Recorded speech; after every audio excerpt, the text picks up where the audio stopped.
To work or not to work? That is the question. When making big decisions in life, different considerations will take place. One will weigh pros and cons against each other in order to make a decision with the best possible outcome. The same considerations take place when deciding whether to work in an extended working life or retire from working life. We have perceived 4 different considerations that are apparent in the question of working in an extended working life or to retire from working life. The first consideration is the own health and well-being in relation to physical work environment, mental work environment, and time for recuperation. If these are sound and sufficient in the work situation, and the employee experience well-being and good health in relation to the physical work environment, the mental work environment, and has sufficient time for recuperation, the employee will feel satisfied in the work situation and be more likely to keep working in an extended working life. However, if the employee thinks their health and well-being will gain from retiring and that they will have a better chance of recuperation as a pensioner, this will have great importance when deciding whether to work in an extended working life or retire from working life. In order to examine considerations to leave working life or keep working until an older age, we have conducted interviews, both with people who have left working life early, before 65 years of age, and those who stay in working life and keep working until after the age of 65 up into their 70s. These quotes come from these interviews. Someone said, "Health is the most important regarding whether you can cope with your work or not." Another person stated, "My health is good because of my work." This person actually had a cancer diagnosis, but experienced that they could cope better with their illness because of their work, in order to think about other things and to socialize with customers and clients. They even brought the work documents and made work calls from the hospital in order to focus on something else. This person was above 65 years of age when they got their diagnosis, but kept working and still did not know when they wanted to retire from working life. Another person said, "You can never go through working life and keep your health." This person felt that their health was deteriorating because of their work situation and therefore decided to leave their working life in order to be healthier and have more time for recuperation.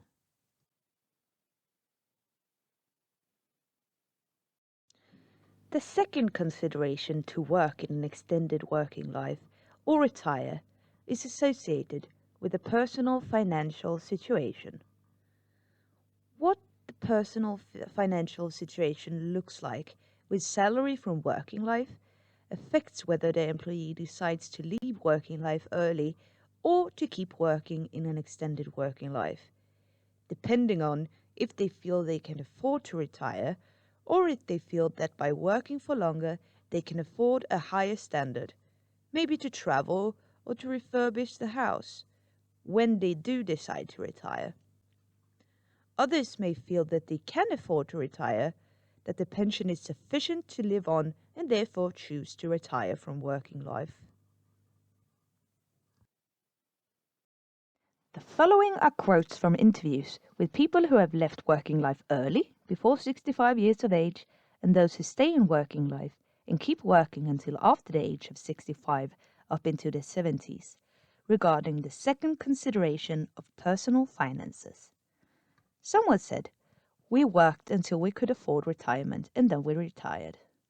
Another person changed their career in the middle of their working life and stated that if they had stayed in the occupation they had before their 40s, they would never have been able to work for this long, but since they experienced well-being in their current workplace, they did not know when they would leave working life.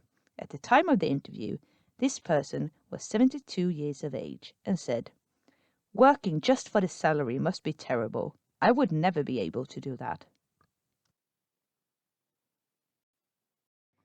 The third consideration when deciding whether to work in an extended working life or to retire early is related to the opportunity of social participation, support, and inclusion in a community. If we feel that we are part of a social community, everything is a bit more fun. If we find this in our working life, where we feel included and receive support from co-workers, managers, clients, customers, etc., we might want to stay in this such social situation, to work, and therefore to work in an extended working life. However, if we find that we do not feel included and a part of the social community at work, but instead have a strong social support from family, friends, in our leisure time, when volunteering, etc., and wish to spend more time in this social community, this may be a reason to leave working life early. The following are quotes regarding the third consideration, which is the possibility of social inclusion and participation in a group, which comes from interviews with people who have left working life early, before 65 years of age, and those who stay in working life and keep working until after the age of 65 and up into their 70s. Someone said, "I put down so much at work, but no one cared or appreciated what I did. I received much more appreciation at the club," the local sports club that is. This person had experienced that they put a lot of effort into their work, thinking about how to make operations run more efficiently, but they never felt they received acknowledgement for these efforts and therefore got tired of it. Instead, they felt they received much more appreciation in their voluntary work at the local sports club and therefore chose to leave working life to be able to put more effort into their voluntary work as a pensioner.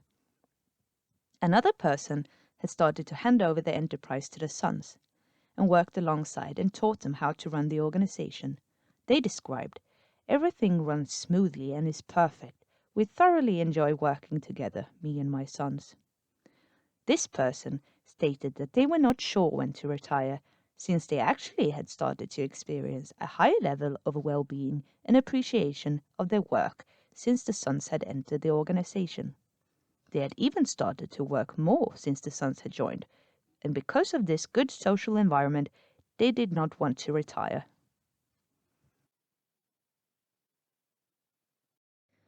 We have now reached the fourth consideration to keep working in an extended working life or to leave working life for retirement.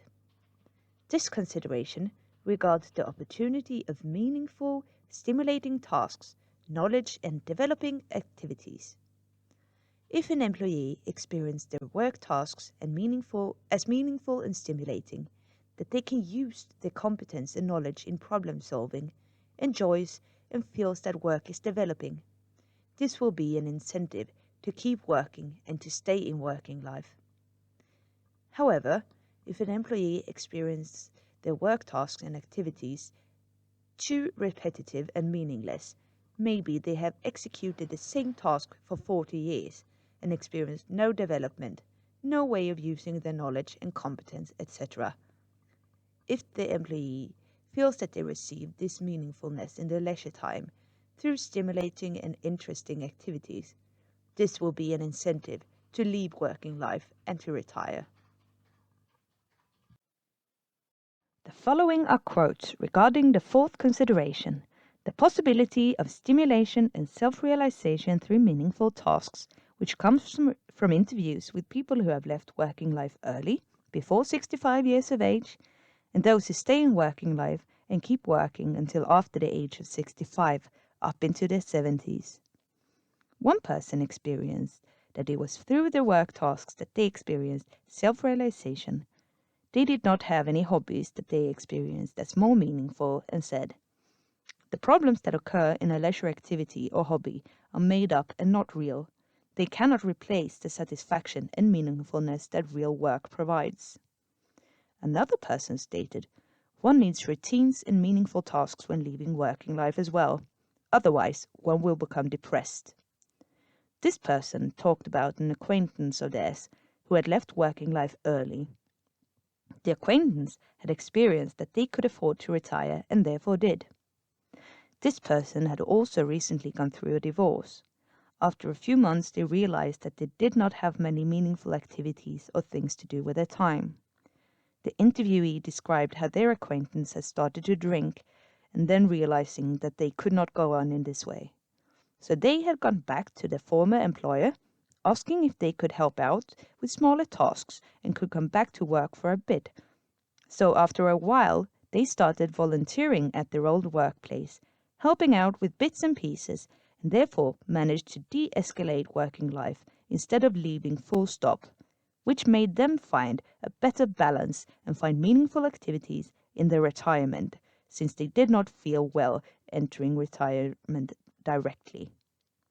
Research has showed that de-escalating the number of working hours instead of leaving working life from one day to another in order to find routines and meaningful activities in retirement is a good way to go in order to maintain a good health as a pensioner.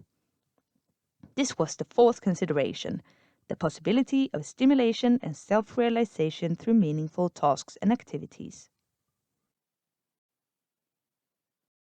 To summarize, the decision to keep working in an extended working life or to leave working life for retirement is made through these four considerations.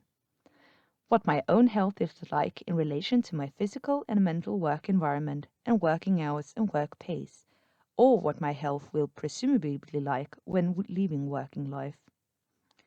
What my personal finances are like when working or as a pensioner, what my possibilities of social inclusion and participation in a group are at work or outside working life, what my possibilities of meaningful, stimulating and self-fulfilling tasks are at work or outside working life.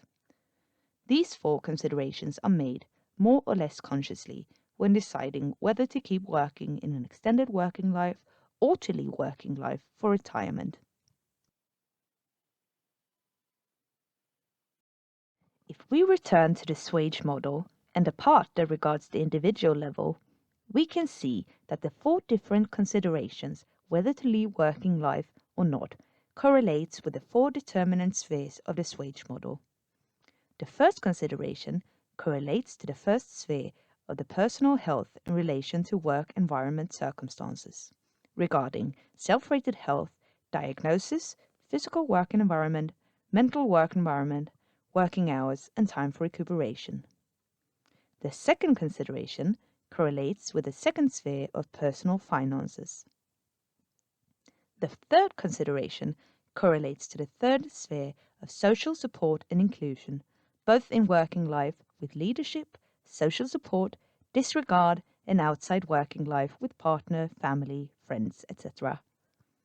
The fourth consideration, whether to leave working life or not, correlates to the execution of work tasks, which contains work satisfaction, stimulating activities, self-fulfillment, skills, knowledge, competence, and possibility of development, etc. Consider and reflect on what in your work situation counts for you being able to and wanting to stay in working life. What in your work situation counts for you possibly being able to and wanting to leave working life? What in your co-workers' work situation counts for them being able to and wanting to stay in working life?